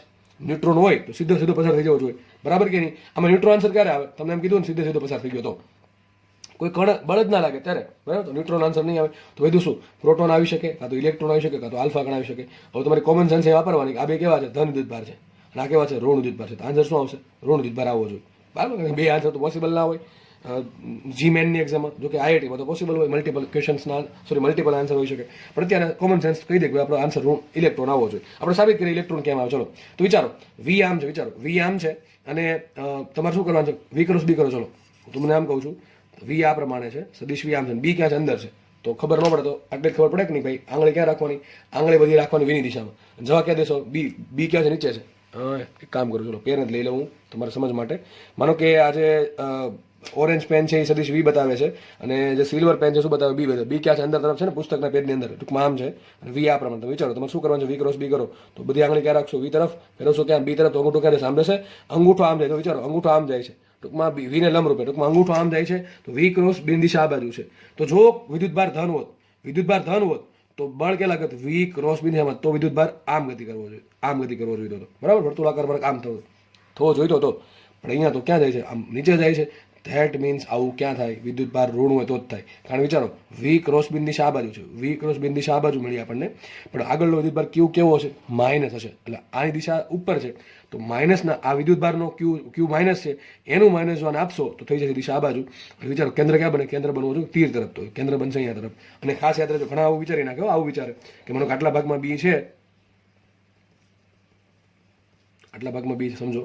તમને બહુ મસ્ત કોન્સેપ્ટ જેવા કહી રહ્યો છું. માનો કે આ કણ આ પ્રમાણે મેં કીધું એ પ્રમાણે વી વ્યક્તિ દાખલ થયો, કણ છે વી જેટલા વ્યક્તિ દાખલ થયો, માનો કે આ પ્રમાણે એ ગતિ કરે છે. હવે ઘણા શું ખબર, આટલા માટે ગોળ ગોળ ફેરવી દે, એવું વિચાર લે કે બહાર નીકળી જ નહીં શકે. હવે ત્રિજ્યા કેટલી રાખવી કોણ ડિસાઇડ કરશે? આર બરાબર MV બાય ક્યુબી. એ આપણા હાથમાં નથી એને અંદર ગોળ ફેરવો, બહાર ગોળ ફેરવો. ઘણા મનમાં થતું સર આ બહાર કેમ નીકળી ગયો, આમ ગોળ ફેરાત કેમ ન કરે? ને અરે વિચાર તમે માનો કે આમ ફેરવી દીધો, તો મતલબ તમે એવું નક્કી કરી નાખો ત્રિજ્યા આટલી જ છે. હવે ત્રિજ્યા કેટલી કોના પર ડિપેન્ડ કરે? એમ, વી, ક્યુ ને બી, ચાર વસ્તુ પર ડિપેન્ડ કરે. માનો કે ત્રિજ્યા ઘણી નાની આવી, સમજો તમે, બહુ મહત્વની વાત છે, ગોખતા નહીં.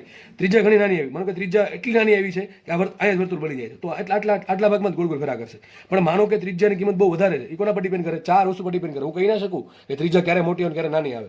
એ ચાર વસ્તુની કિંમત મૂકવાની, અને ચાર વસ્તુની કિંમત મૂકતા આપણને લાગ્યું કે ત્રિજ્યાની કિંમત બહુ મોટી આવે છે. વિચારો, ત્રિજ્યાની કિંમત મોટી આવે તો સેન્ટર ક્યાં બનતું હોય? મને કઈથી સ્ટાર્ટ કરી ગઈ તો સેન્ટર ક્યાંક બનતું હશે કે નહીં બનતું? તો કઈ સેન્ટર અહીંયા બન્યું. હવે ત્રિજ્યા આટલી મોટી આવી હોય તો સીધી વાત બિચારો બહાર જ નીકળી જવાનો છે. એટલે વિદ્યુત બાર છે એ અંદર ગોળ ગોળ ફેરા કરશે કે વિચલન પામીને બહાર નીકળશે? કોણ ડિસાઇડ કરશે? ત્રિજ્યાની કિંમત. ત્રિજ્યા મોટી હોય તો ડેફિનેટલી બહાર નીકળી જશે, અને ત્રિજ્યા ઘણી નાની હશે તો ત્યાં અંદર ગોળ ગોળ ફેરા કરશે. એ ચાર વસ્તુ પર ડિપેન્ડ કરે, દળ પર, વેગ પર, ક્યુ પર ને બી પર. અલગ અલગ કણ માટે અલગ અલગ ત્રિજ્યા હોય તો એવું જરૂરી નથી કે દરેક કણે ગોળ ગોળ ફરશે જ તે. જે કણ માટે ત્રિજ્યા નાની હશે એ અંદર ફરશે, જે કણ માટે ત્રિજ્યા મોટી હશે એ બહાર નીકળી જશે. એટલા માટે બહાર જાય છે, આ કણ બહાર નીકળી જાય છે, મતલબ કે ત્રિજ્યા મોટી છે. બરાબર, શું છે? એની ત્રિજ્યા મોટી છે. ત્રિજ્યા શોધવા માટે શું કરવાનું? આ જે વર્તુળ બન્યું, આજે વર્તુળ બનશે, અહીંથી જે વર્તુળ બનશે એનું તમારું કંઈક મળતી હશે કે નહીં મળતું હોય? બરાબર, 2 પોઈન્ટ પર એક સ્પર્શક દોરો, એક સ્પર્શક અહીંયા દોરો, અને સ્પર્શકને જે લંબ દોરો, એ બે લંબ જે ભેગા થઈ શું થતું હતું? સેન્ટર થતું. આ તો તમને ખબર છે મેથ્સ વાળાને, કે આ વર્તુળ છે, વર્તુળનો કોઈ ભાગ છે, બરાબર. તો શું કરો? આ પોઈન્ટ પર સ્પર્શક દોરો, આ પોઈન્ટ પર સ્પર્શક દોરો. આને લંબ જેમ એક લંબ દોરો અને એક લંબ આને દોરો, તો આ પોઈન્ટ શું મળે? તમને કેન્દ્ર મળે. એ તો કોમન સેન્સની વાત છે, આ કેન્દ્ર મળશે. એ ધારો કે કેન્દ્ર અહીંયા મળે છે, તો ત્રિજ્યા આટલી મોટી છે તો કણ 100% બહાર નીકળી જવાનો છે. તો આપણા અહીંયા શું આન્સર આવશે? ઇલેક્ટ્રોન આવશે. બરાબર કે નહીં? જો તમને માનો કે આમ કીધું છે, આમ જાય છે, તો બે આન્સર પોસિબલ છે. પ્રોટોન હોઈ શકે અને આલ્ફા કણે હોઈ શકે, કારણ કે મને ચોખ્ખો જ પાડી નથી. બરાબર, ઓકે. નેક્સ્ટ ક્વેશ્ચન સોલ્વ કરીએ. તો તમને આવા દાખલા આવડી જવા જોઈએ. ખાસ જી નીટમાં 2માં દાખલા પૂછાય છે. આ ટાઈપના દાખલા સિમ્પલ 10 સેકન્ડના દાખલા જી નીટમાં પૂછાય છે, ખાસ યાદ રાખજો. ચલો આગળ વધીએ આપણે. શું કહે જુઓ, કોઈ કણ 3 × 10⁵ મીટર પર સેકન્ડના વેગથી 0.3 ટેસ્લાના ચુંબકીય ક્ષેત્ર સાથે 30 ડિગ્રીના ખૂણે દાખલ થાય છે, તો તેના ગતિપથની ત્રિજ્યા r અને પીચ p મેળવો. બરાબર, હકીકત એવું હોવું જોઈએ કે એનો જે સર્પિલ આકારનો ગતિપથ છે, એનો જે સર્પિલ અથવા સ્પાઇરલ સર્પિલ આકારનો ગતિપથ છે, એની ત્રિજ્યા અને એની પીચ મેળવવાની છે. તો સૂત્ર કઈ છે? એની સૂત્ર જ મૂકવાનું છે. તો મને શું આપ્યું? વેગ આપ્યો. તો વી કેટલો આપ્યો? 3×10⁵ મીટર પર સેકન્ડ. ચલો આગળ વધીએ. ટેસ્લા આપ્યું એટલે શું આપ્યું? ચુંબકીય ક્ષેત્ર. ટૂંકમાં બી કેટલો આપ્યું? 0.3 ટેસ્લા. એમાં લખ્યું છે ચુંબકીય ક્ષેત્ર સાથે વેગ છે એ ચુંબકીય ક્ષેત્ર સાથે 30 ડિગ્રીના ખૂણે દાખલ થયો. મતલબ આમ કહે છે કે આ ધારો કે આ બી હોય તો તમારે આ વી લેવાનું છે. વી એ પ્રમાણે લેવાનું કે ખૂણો કેટલો બને? 30 ડિગ્રીનો ખૂણો બને. કેટલો ખૂણો બને? 30 ડિગ્રીનો ખૂણો. આવું કીધું છે. તમને ખબર છે એક ઘટક શું પડશે? વી કોસ થીટા, વી કોસ 30, અને ઘટક કયો પડશે? વી સાઇન 30. એક ઘટક પડશે વી સાઇન 30. આ વી સાઇન 30 શું કરશે? ગતિ કરાવશે, વર્તુળાકાર ગતિ. આ શું કરશે? આગળ ધક્કો મારશે. એટલે કે વિદ્યુત ભારને બે વસ્તુ એક કરવાની થશે બિચારાને. ગોળ ગોળે ફરવું પડશે, આગળ વધવું પડશે, એમાં એનો ગતિપથ આવો આવશે. બરાબર, આ દિશામાં થોડોક વ્યવસ્થિત આવો નહીં, સાવ આવશે, થોડોક આવો આવશે ભાઈ, આ થોડોક વ્યવસ્થિત આવશે આ રીતે. આ પ્રમાણે બિચારો આગળ વધતો હશે, એટલે ગોળ ગોળે ફરતો હશે ને આગળ પણ વધતો હશે. તો તમને ખબર છે આવી પોઈન્ટ વચ્ચે શું કહેવાય? પીચ કહેવાય, અને ગોળ ફરે છે એની માગની ત્રિજ્યાને કહેવાય આર. બરાબર કે નહીં? તો તમને સૂત્ર ટૂંકમાં કિંમત મૂકવાની છે, બીજું કંઈ નવીન છે નહીં. તો સૂત્ર ખબર હોવા જોઈએ. આર બરાબર શું આવશે? MV by Q B. પણ અહીં વેગનો કયો ઘટક લેવાનો કે જે વર્તુળાકાર ગતિ કરાવે? કયો ઘટક આવશે? વી સાઇન થીટા. કયો આવશે? વી સાઇન 30. એટલે લખવું પડશે MV સાઇન 30 બાય ક્યુબી. એમની કિંમત મૂકો. જો સોરી, અને બીજી વસ્તુ તમને કીધું ક્યુ બાય એમ આપ્યું તમને. ક્યુ બાય એમ કેટલા આપ્યા છે અને શું કહે યાદ કરો, અને શું કહે ક્યુ બાય એમને યાદ કરો. ચેપ્ટર 1 માં કીધું હતું, ચેપ્ટર 1 માં શું કીધું હતું, ક્યુ બાય એમને શું કહેવાય, વિશિષ્ટ વિદ્યુત ભાર. તમને યાદ હોવો જોઈએ. શું કહેવાય, વિશિષ્ટ વિદ્યુત ભાર. કેટલો આપ્યો છે, 10⁸ કુલમ પર કિલોગ્રામ. બધી વસ્તુ એસઆઈમાં છે, તો તમારે શું મૂકવાનું છે, એમ બાય ક્યુ ની કિંમત શું થાય, 10⁻8. ક્યુ બાય એમ આપ્યું 10⁸, તો એમ બાય ક્યુ શું થાય, 10⁻8. ટૂંકમાં તમારે એમ બાય ક્યુ ની કિંમત આખી જ મૂકવી પડશે. હારે વીની કિંમત મૂકો, 37 મૂકો, ભાગ્યા બી કરો, તમને ત્રિજ્યા મળશે મીટરમાં. તમે જોજો કેટલી મોટી આવે નાની આવે ત્રિજ્યા, બરાબર છે. પછી જુઓ તમને બીજું શું માંગ્યું છે, પીચ માંગ્યું હતું. પીનું સૂત્ર શું થાય, વી કોસિટા ઇન્ટુ ટી. વી કોસિટા રાખો એમને એમ, ટીનું સૂત્ર શું, 2π m બાય ક્યુબી. સૂત્ર બની જશે. જો આમને યાદ રહી જાય એમ છે. અહીંયા શું આવે, એમ વી સાઇન થીટા બાય ક્યુબી. અહીંયા શું આવે, એમ વી કોસિટા બાય ક્યુબી. આગળ 2π છે, બરાબર. તો પી બરાબર આવશે 2π એમ વી કોસિટા બાય ક્યુબી. આ પણ મીટરમાં આવે ને, આપણે મીટર. પીચ એક અંતર છો, પીચ એક આપણું અંતર છે, તેને એક મીટર જ હશે, બરાબર કે નહીં. આમાં બધી કિંમત મૂકવાની છે, બરાબર. તો તમારો આન્સર આવી જશે. બાકી નવીન કાંઈ છે નહીં. ઓકે, આગળ વધીએ આપણે. ચલો નેક્સ્ટ દાખલો ગણીએ. નેક્સ્ટ દાખલો ઘણો આઈએમપી દાખલો છે, તમને હવે આવડવો જોઈએ. હમણાં એને જેવો દાખલો ગણાવ્યો હતો એના પરથી આ દાખલો તમને ડેફિનેટલી આવડવો જોઈએ. ચલો શું કહે છે, જો 4 કણ આપ્યા છે, ન્યુટ્રોન, પ્રોટોન, ઇલેક્ટ્રોન ને આલ્ફા. ફરીથી બોલું, 4 કણ છે, ન્યુટ્રોન, પ્રોટોન, ઇલેક્ટ્રોન ને આલ્ફા. આ 4 કણ શું કહે છે, ચુંબકીય ક્ષેત્ર બી માં સમાન વેગથી, 4 નો જો અહીં ટૂંકમાં 4 કણ કયા કયા છે, પ્રોટોન લઈ લ્યો, ઇલેક્ટ્રોન લઈ લ્યો, ન્યુટ્રોન લઈ લ્યો અને આલ્ફા લઈ લ્યો. આ કોઈના ભાવ નથી ભાઈ કે લઈ લો એમ. જસ્ટ ખાલી કહું છું કે આ કન્સિડર કરો એમ, બરાબર છે. 4 કણ છે, ન્યુટ્રોન, પ્રોટોન, ઇલેક્ટ્રોન ને આલ્ફા. આ 4 કણ સમાન વેગ, ટૂંકમાં દરેકનો વેગ કેવો છે, સરખો છે, સમાન વેગથી દાખલ થાય. પણ શેમાં, ચુંબકીય ક્ષેત્ર બીમાં. જો દેખાય છે, હવે તમને જો ચોરસ દોરીની અંદર આવા નિશાન આપ્યા છે, ચોકડી નિશાની આપી છે. મતલબ શું કહે તમને ખબર છે, એવું કહે છે કે તમારે ચુંબકીય ક્ષેત્ર માત્ર આટલા ભાગમાં ગણવા છે. માત્ર આટલા ભાગમાં આ ચોરસ છે, એની અંદરના ભાગમાં ચુંબકીય ક્ષેત્ર છે. એ પહેલી વાત તો આ. અને બીજી વાત શું કીધું કે ચુંબકીય ક્ષેત્ર ચોકડી દોરી, મતલબ ક્યાં છે, અંદર તરફ છે. ટૂંકમાં વેગ ક્યાં છે, વેગ આ પ્રમાણે છે, વેગ આ પ્રમાણે છે, અને ચુંબકીય ક્ષેત્ર બી અંદર છે. વિચારો તો એક આકૃતિ આવી થશે ને, થાય પેલી પેન લઈ લઈએ. જો તો માનો કે આ જે સિલ્વર પેન છે, શું છે, બી છે, અને વેગ આમ છે. સીધી વાત છે, આવું કંઈક થશે, બરાબર કે નહીં. આવું કહેવા માંગે છે. ટૂંકમાં વી ને બી કેવા છે, એકબીજાને લંબ છે. આગળ જે વસ્તુ છે એસએમ વસ્તુ છે, પણ ખાસ યાદ રાખજો, ચુંબકીય ક્ષેત્ર માત્ર આટલા ભાગમાં જ છે, અને સિવાયના બહારના ભાગમાં છે. ટૂંકમાં ચુંબકીય ક્ષેત્રને શું કર્યું, રિસ્ટ્રિક્ટ કર્યું છે, કે આટલા ભાગમાં ટૂંકમાં મર્યાદિત કર્યું. શું કર્યું, મર્યાદિત કરી. એની બાઉન્ડ્રી નક્કી કરી નાખી. ઇન શોર્ટ શું કરી નાખ્યું, બાઉન્ડ્રી નક્કી કરી નાખ્યું. એના પર રિસ્ટ્રિક્શન લાદી દીધું, આટલું જ છે, આટલા ભાગમાં જ છે, એની બહાર નહીં. ઓકે, તો આપણે આગળ વધીએ. તો હવે વિચારવાનું છે ભાઈ, કણ આમ દાખલ થતો હોય તો તમને 4 ઓપ્શન આપ્યા છે, એ, બી, સી ને ડી. તમારે કહેવાનું છે એની જગ્યાએ કોણ આવી શકે, બી જગ્યાએ કોણ આવી શકે, સી જગ્યાએ કોણ આવી શકે, ડી જગ્યાએ કોણ આવી શકે. જો પહેલા સોલ્વ કરીએ. જો પહેલા વાત કરીએ ન્યુટ્રોનની. સૂત્ર શું આવશે, આપણે ખબર છે, વિદ્યુત ભારના કારણે, વિદ્યુત ભાર પર બી ના કારણે વી ના કારણે કેટલું બળ લાગે, તો F બરાબર Q into V cross B. હમણાં સમજાવી રહ્યો છું કે વિદ્યુત ભાર જ નહીં હોય તો બળ 0 થાય. બળ 0 થાય તો મતલબ કણના વેગમાં કોઈ ફેરફાર નહીં થાય. વિચારો, બળ 0 તો પ્રવેગ 0, અને પ્રવેગ 0 મતલબ કે કણનો વેગ બદલાવો નહીં. વેગનો ફેરફાર 0 છે, વેગનો ફેરફાર 0 એટલે પ્રવેગ કહેવાય. તો પ્રવેગ 0 તો વેગનો ફેરફાર 0, વેગનો ફેરફાર 0 તો વેગ કેવો અચળ, મતલબ કે વેગ બદલશે જ નહીં. વિચારો આમાં કયો અલગ આવશે, ન્યુટ્રોન. ન્યુટ્રોન અલગ સીધો થાય, જે દિશામાં વેગ હતો. સીધી વાત છે, બીની અસર ન્યુટ્રોન પર કોઈ પડશે નહીં. તો જે દિશામાં ગતિ કરતો હતો બિચારો ન્યુટ્રોન, એ દિશામાં પાછો બહાર નીકળી જશે. તો આ કોને લાગુ પડે, જોઈને ખબર પડે કોને લાગુ પડે, આ લાગુ પડશે ન્યુટ્રોનને. તો સી ની જગ્યાએ શું આવશે, લખતા જઈએ આપણે કંઈક. સી તરીકે આવશે ન્યુટ્રોન. કોણ આવશે, સી. આજે સી માર્ક છે, કોનો આવશે, ન્યુટ્રોન. ચલો આગળ વધીએ હવે. પ્રોટોન, ઇલેક્ટ્રોન ને આલ્ફા. તમને બુદ્ધિ ચાલી જોઈએ કે પ્રોટોન ને આલ્ફા ધન છે, એક બાજુ હશે, ને ઇલેક્ટ્રોન એક બાજુ. તો આ ઇલેક્ટ્રોન નો જ હોય. કોમન સેન્સની વાત છે, કોમન સેન્સની વાત છે. તો ચલો ડી તરીકે શું લખી નાખું, ઇલેક્ટ્રોન. સાબિત પણ કરીએ, ચલો આપણે સાબિત કરી દઈએ. તો માનો કે જો પહેલા આપણે ધન વિદ્યુત ભારનું લઈ લે, પછી આપણે ઇલેક્ટ્રોન સોલ્વ કરીએ. વિચારો, વેગ ચલો આમ છે, વેગ આમ છે. તો આપણે પેલી પેન લઈ લો તો તમને આઈડિયા આવે વધારે થોડો, કે આ તમારો જે આ વેગ છે એ આ પેન લઈ લીધી, ઓરેન્જ પેન, અને જે આ નીચે બી અંદર તરફ છે, તો આ માનો કે લઈ લીધું આ પ્રમાણે. હવે તમારે શું કરવાનું, વી ક્રોસ બી કરવાનું. દેખાય છે શું કરવાનું, વી ક્રોસ બી. તો બધી આંગળી ક્યાં રાખશું, વી તરફ રાખશું, ફેરવશું ક્યાં, પેન નીચેની પેન તરફ. અંગૂઠો ક્યાં રહેજો, આ બાજુ આવશે, અંગૂઠો આ બાજુ જાય. અને તમને એમ ખબર પડે, તમને આ શીખવાડું, યાદ કરો, આ યાદ હશે તમને, બરાબર છે. તમારે શું વિચારવાનું, જો આ તમારી આ જે બીજી આંગળી છે, પહેલી આંગળી, એ તમારો વેગ થવો જોઈએ. આ જે વચ્ચેની મિડલ ફિંગર છે, એ તમારે શું થવું જોઈએ, બી થવું જોઈએ. અંગૂઠું શું બતાવે, એફ બતાવે. શું બતાવે, એફ. લાગુ કોને પર, ધન વિદ્યુત ભાર. ચલો ચેક કરીએ આપણે. તો આ વચ્ચેની આંગળી પહેલી આંગળી ક્યાં રાખવાની, વી દિશામાં. ચલો રાખી. નીચેની આંગળી ક્યાં રાખવાની, વચ્ચેની ટૂંકમાં બીજી આંગળી ક્યાં રાખશું, બીની દિશામાં. તો આ પ્રમાણે નીચે રાખશું. દેખાય કે નહીં, આ પ્રમાણે બને કોણ બન્યું, વી આમ છે ને બી આમ છે, તો અંગૂઠો ક્યાં જાય, બહાર જાય છે. દેખાય કે તરત થઈ જાય, પેન પકડા વગેરે સોલ્વ થઈ જાય. આમ રાખો તો બરાબર છે. તો આ જે અંગૂઠો છે એ ક્યાં આવશે, બી, એફ બતાવે. કોના માટે બતાવે, એફ. કોના માટે બતાવે, એફ બતાવે, ધન વિદ્યુત ભાર માટે. તો વિચારો, આ જે ધન વિદ્યુત ભારો છે આમાંથી એ વી જેટલા વ્યક્તિ દાખલ થયા, જેવા દાખલ થયા એટલે આ દિશામાં બળ લાગશે, આ દિશામાં બળ લાગશે એના પર. અને આ દિશામાં બળ લાગે તો આનું કેન્દ્ર ક્યાં બનતું હોય, બનતું હોય ન બને. ટૂંકમાં આ દિશામાં કેન્દ્ર બનતું હશે, એ પાકું છે. જે દિશામાં બળનું તીર હોય એ દિશામાં કેન્દ્ર બને તો કેન્દ્ર જ આ બાજુ બનતું તો વર્તુળ આમ બનશે કે નહીં બને. હવે એવું કઈ જરૂરી છે નહીં કે ભાઈ બેના વર્તુળ સેમ આમ જ બને, પેલું આમ છે ને બીજું આમ છે. કોના પર ડિપેન્ડ કરે? મેં હમણાં કીધું ત્રિજ્યા પર ડિપેન્ડ કરે. કોના પર ડિપેન્ડ કરે? ત્રિજ્યા પર. ચલો ત્રિજ્યા શું સૂત્ર આવશે? ત્રિજ્યા બરાબર આવશે R બરાબર mv/cubic. બે કેમ આપે કીધું છે? કારણ કે ચોખ્ખું કીધું છે સમાન વ્યક્તિ. શું કીધું? સમાન વ્યક્તિ, એટલા માટે સૂત્ર આપે કીધું. ચલો બધાને હવે આપણે જોવાના છે, ધન તો બે જ છે, પ્રોટોન અને આલ્ફા. હવે નક્કી એ કરવાનું છે કે એ કોને કહેવું, બી કોને કહેવું. એ આલેખ પ્રોટોનનો છે કે બી આલેખ પ્રોટોનનો છે, કે એ આલેખ આલ્ફાનો બી આલેખ આલ્ફાનો. સોરી, આલેખ એટલે ગતિ માર્ગ એમ. તો અહીંથી આપણે ખબર પડશે R બરાબર mv/cubic. ચલો બે માટે v કેવા સરખા છે, બે માટે બી કેવું સરખું છે, તો લખાઈશું R proportional to m/q. ટૂંકમાં જેના માટે m/q વધારે એના માટે R વધારે. ચલો પ્રોટોન માટે શું આવશે? પ્રોટોન માટે સૂત્ર શું આવે? mp/ પ્રોટોન માટે દળ કેટલું? mp. પ્રોટોન માટે વિદ્યુતભાર કેટલું? E. ચલો આગળ વધીએ. આલ્ફા માટે દળ કેટલું? 4mp.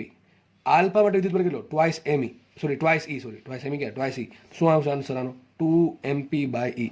તો જો વિચારો, પ્રોટોન માટે ત્રિજ્યા કેટલી આવશે? mp/e. અને આલ્ફા માટે કેટલી આવે? 2mp/e. મતલબ કે પ્રોટોન કરતા આલ્ફા ત્રિજ્યા કેટલી ડબલ હશે? કેટલી હશે? ડબલ હશે. તો વિચારો, દેખાય છે આ વર્તુળ બન્યું, આખું કંઈક વર્તુળ બનતું હશે. વિચારો આખું બનાવવું હોય તો બને, બરાબર છે? એ પણ મોટું વર્તુળ પણ આખું બને, કંઈક બનાવવું હોય તો એમાં કાંઈ ટાઈમ બગાડવો નહીં. જોઈને ખબર પડે કે આ ત્રિજ્યા નાની થાય, અને જે મને કહે એનું સેન્ટર કંઈક બને, આનું સેન્ટર કંઈક બને, તો આ ત્રિજ્યા આટલી થશે. આનું સેન્ટર કંઈક બનતું છે, ડબલ કંઈક અંતર બનતું છે, તો કંઈક બને. મેં તમને હમણાં કીધું સેન્ટર કેમ બનાવવાનું? બે સ્પર્શક દોરો અને સ્પર્શકને લંબ દોરો, એ જે લંબ જ્યાં ભેગા થાય એ તમારું સેન્ટર હોય. કોમન સેન્સની વાત છે, બરાબર છે? તો આ કોના માટે આલેખ હોય? આ ત્રિજ્યા નાની છે, આ ત્રિજ્યા મોટી. જોઈને ખબર પડે. તો આ આલેખ હોય પ્રોટોન માટે, આ આલેખ હોય આલ્ફા માટે. ખબર પડે કે ન પડે? હવે વાત રહી છેલ્લે કોણ? ઇલેક્ટ્રોન. ચલો ઇલેક્ટ્રોનનું શોધવું છે તો શું કરવું પડે? સીધી વાત છે કે v ક્રોસ b ક્યાં મળ્યા? તમને v ક્રોસ b આ બાજુ મળ્યા. તો આગળ જો q છે કેવો છે? ઇલેક્ટ્રોન માટે માઇનસ, એટલે e માઇનસ અંદર જશે તો બળ લાગશે આ બાજુ. બળ લાગશે આ બાજુ તો બળ ન્યા લાગશે, એટલે જે ઇલેક્ટ્રોન છે એનું સેન્ટર આ બાજુ હોય, એ આમ ફરશે. હવે મને વિચારીને કહો કે પ્રોટોનની ત્રિજ્યા મોટી હોય કે ઇલેક્ટ્રોનની મોટી હોય? ડેફિનેટલી કોની મોટી હશે? પ્રોટોનની. કારણ શું? પ્રોટોન માટે શું આવશે? mp/e. ઇલેક્ટ્રોન માટે શું આવશે? me/e. બરાબર? બે માટે વિદ્યુત ભાર તો સરખા છે. અને જો માઇનસનો યુઝ થઈ ગયો, એનો જો માઇનસનો યુઝ કરી નાખ્યો, એ માઇનસ એટલે આ બાજુ આવ્યો છે, બરાબર છે? તો વિચારો, પ્રોટોન દળ વધારે કે ઇલેક્ટ્રોન? તો પ્રોટોનનું દળ વધારે. તો પ્રોટોન બે માટે તો એ તો સરખા, બેનો છેદ સરખો થઈ ગયો. તો જેનું mp વધારે, સોરી જેનું દળ વધારે એની ત્રિજ્યા મોટી. તો જોઈને ખબર પડે આપણને કે આ કેસમાં પ્રોટોનની ત્રિજ્યા જો મોટી દોરી છે, મેં થોડુંક નીચે દોરી નાખ્યું, બરાબર કે નહીં? અને માનો કે હજી કોઈ નાનો કણ હોય, બની શકે જો આ તો બધા બહાર નીકળી જાય છે, બની શકે આ બધા બહાર નીકળી ગયા, પણ માનો કે ત્રિજ્યા ઘણી નાની આવે તો આમાં અહીંયા ફરશે, બરાબર? એવું બને અહીંથી કંઈક બહાર નીકળે, બની શકે ભાઈ એવું, બરાબર? ઘણી બધી વસ્તુ પોસિબલ છે. તો બધી વસ્તુ ટૂંકમાં કણ બહાર આવશે કે અહીંયા કોણ ડિસાઇડ કરશે? ત્રિજ્યાની કિંમત ડિસાઇડ કરશે. અને કઈ બાજુ ફરશે કોણ નક્કી કરશે? આમ ફરશે કે આમ ફરશે? બળની દિશા. ઓકે, તો આઈ થિંક હવે તમને આમાં કોઈ તકલીફ આ ટાઈપના દાખલામાં હોવી જ ના જોઈએ.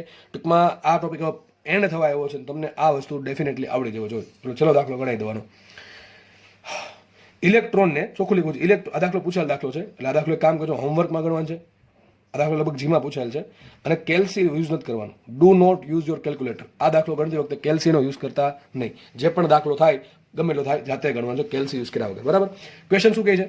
ઇલેક્ટ્રોનને 500 વોલ્ટથી, ટૂંકમાં 500 વોલ્ટેજ આપ્યું છે, પીડી આપ્યો છે, થી પ્રવેગિત કરીને 100 મિલી ટેસ્લા, શું છે? 100 મિલી ટેસ્લા, દેટ ઇઝ 10⁻⁻1 ટેસ્લાના ચુંબકીય ક્ષેત્રમાં લંબ રૂપે દાખલ કરતા વર્તુળાકાર ગતિ પથની. જો આ દાખલો પૂછાણો તો વિચારો, આ દાખલો જીનો છે, લગભગ જીનો છે, લગભગ હું ખોટો નથી તો, પણ ટૂંકમાં દ્વિજાના દાખલા પૂછાય છે.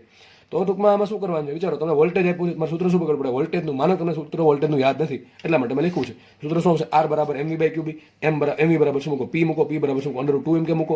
K બરાબર શું મૂકો? K બરાબર શું હોય? Q ડેલ્ટા V, એટલે V ઇન્ટુ પીડી મૂકી દો. શું છે અહીંયા? Q ઇન્ટુ V પીડી. ઉપર અંડર Q છે, નીચે Q છે, નીચે અંડર Q દે. સૂત્ર તમારું બની જશે આવું. તમને ડાયરેક્ટ યાદ હોય તો તમે આ બધું કંઈ કરવાની જરૂર છે નહીં, તો પણ તમે શ્યોર હોવા છો. R બરાબર શું? ત્રિજ્યા બરાબર શું આવશે? ત્રિજ્યા બરાબર આવશે 1/b √2mv પીડી. આ v પીડી શું કહે છે? તમે એમ કે વોલ્ટેજ મૂકો ભાંગ્યા Q. હવે તમે જો રકમમાં b આપ્યું છે, b કેટલું આપ્યું? 10⁻⁻1 ટેસ્લા, બરાબર કે નહીં? 10⁻⁻1 ટેસ્લા થઈ જશે. અંડરરૂટ કરવાનું, 2 કરવાનું, m શું મૂકશો? ઇલેક્ટ્રોન આપ્યો, ઇલેક્ટ્રોન માટે m શું લેજો તમે? 9 10⁻⁻1. જો કે તમને હવે યાદ હોવી જોઈએ. આ રકમમાં કોઈ તમને દળ નહીં આપે. ઇલેક્ટ્રોનનું દળ, પ્રોટોનનું દળ આપશે નહીં ભાઈ, કાંઈ યાદ રાખી લેવું એટલું તો, બરાબર છે? પ્રોટોનનું કેટલું હોય જાતે વિચારજો. તો 2m રાખો. m શું આવશે? 9 10⁻31. v પીડી કેટલા લેવાના છે? v પીડી લેવાનું છે 500. એટલે લેવાનું છે 500 છેદમાં q કેટલા લેશો એ તો તમને ખબર જ હશે, 1.6 10⁻19. થોડુંક ગણતરી અટપટી થાય તો ગણવાની છે, કેલ્સી વગર જ, બરાબર કે નહીં? તો તમારો આન્સર કંઈક આવી જશે મીટરમાં. શેમાં આન્સર આવશે? મીટરમાં આન્સર આવશે. તો આ ટોપિક અહીંયા પૂરો થાય છે, અને લેક્ચર પણ આપણે અહીંયા રાખીએ. નેક્સ્ટ લેક્ચરમાં નવો ટોપિક એ આવશે લોરેન્ટ્સ બળ. જોકે આનો જ ભાગ છે થોડો, બરાબર છે, પણ એમાં એક કરતાં વધારે બળ લાગશે. વિદ્યુત ક્ષેત્રનું બળ થોડોક ફાળો હશે અને ચુંબકીય ક્ષેત્રનો પણ ફાળો હશે, અને બેયની અસર હેઠળ આ તો અત્યારે આપણે જે ભણ્યા છીએ એમાં માત્ર ને માત્ર, જો ચેપ્ટર 1 માં શું કર્યું હતું આપણે, માત્ર ને માત્ર વિદ્યુત ક્ષેત્રની અસર હતી. અત્યારે ચેપ્ટર 4 જે ભણ્યા છીએ એમાં કોની અસર ભણ્યા અત્યાર સુધી, સદિશ બીની અસર ભણ્યા. હવે આપણે નેક્સ્ટ લેક્ચરમાં બેની ભેગી અસર કરશું, કારણ કે વિદ્યુત ભાર ભાઈ ગતિ કરતો હોય તો એને વિદ્યુત ક્ષેત્રના કારણે બળ લાગે અને ચુંબકીય ક્ષેત્રના કારણે બળ લાગે. પણ બેના બળમાં બહુ ડિફરન્સ છે, બેના બળમાં બહુ ડિફરન્સ છે. બેનું આપણે ભણી ગયા છે. આના કારણે કેટલું બળ લાગે, QE, યાદ કરો કેટલું બળ લાગે, QE. આના કારણે કેટલું બળ લાગે, Q × V × B. ટૂંકમાં અહીંયા વેગ જરૂરી છે, વેગ જરૂરી છે, અને ખાલી વેગથી કામ નહીં ચાલે. જો વેગ પાછો બીને સમાંતર હોય તો બળ નહીં લાગે. એટલે યાદ રાખો, વિદ્યુત ક્ષેત્ર છે તો બળ લાગવાનું જ છે. એક વખત વિદ્યુત ક્ષેત્ર છે તો ડેફિનેટલી બળ લાગશે જ તે. પરંતુ ચુંબકીય ક્ષેત્ર છે તો બળ લાગશે એવું જરૂરી જ નથી. કારણ શું? કારણ કે વેગ અને બી નો ક્રોસ ગુણાકાર આવે છે. એટલે જો V અને B એકબીજાને સમાંતર છે તો પાછું બળ નહીં લાગે. એ તમને ખબર હોય છે. તો એક વખત વિદ્યુત ક્ષેત્ર છે તો બળ લાગવાનું જ તે. બરાબર છે. તો બધી ચર્ચા આપણે કાલે ઇન્ટરેસ્ટિંગ ટોપિક છે લોરેન્સ બળ, એમાં કરીશું. બરાબર, ઓકે, મળીએ.